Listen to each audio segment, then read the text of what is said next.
कल जो शाम में अटल पथ पे उपद्रव किया गया था, उसमें घटनास्थल पर पहुंचने के बाद पुलिस के द्वारा कांड दर्ज किया गया।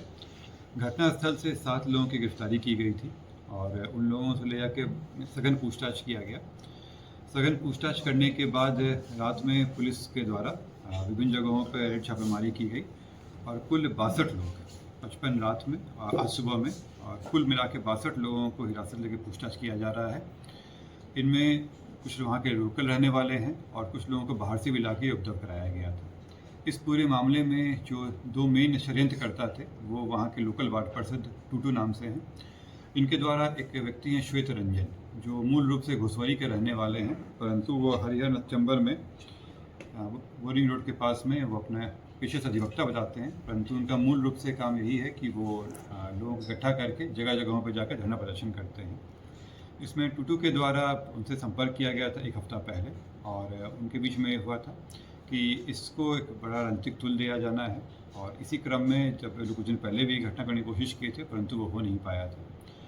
कल जो श्वेत रंजन है ये कुछ लोगों को बाहर से अपनी गाड़ी से लेकर आए और उन लोगों के द्वारा वहाँ पे जो वार्ड पार्षद है उनकी मदद से जो लोकल लोग हैं उनमें अफवाह फैलाई गई और उनको ले जाकर वहाँ उपद्रव कराया गया। और जो श्वेत रंजन के आदमी थे उन्हीं व्यक्तियों के द्वारा वहाँ पे आगजनी का काम भी किया गया, पथराव भी किया गया और इसके अलावा वहाँ पे जो पत्थरबाजी पुलिस पे हुआ था सारा काम उनके द्वारा किया गया।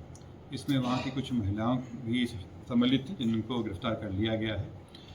इसका जो वार्ड पार्षद थे उनका मूल मकसद इसका राजनीतिक लाभ उठाना था और वो चाह रहे थे कि इसमें अपना टीम बनाया जाए और जो श्वेत रंजन है उनको उसमें पैसे भी दिए गए थे।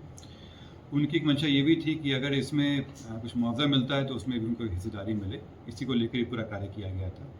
घटना करने के लिए जो लोगों को बाहर से बुलाया गया था उनमें से भी कुछ की गिरफ्तारी की गई है और ये जो पूरी भीड़ बेकाबू हो गई फिर उनके कंट्रोल में नहीं रहा तो वो भी भाग रहे थे और भागने के क्रम में इन सबकी गिरफ्तारी हुई है।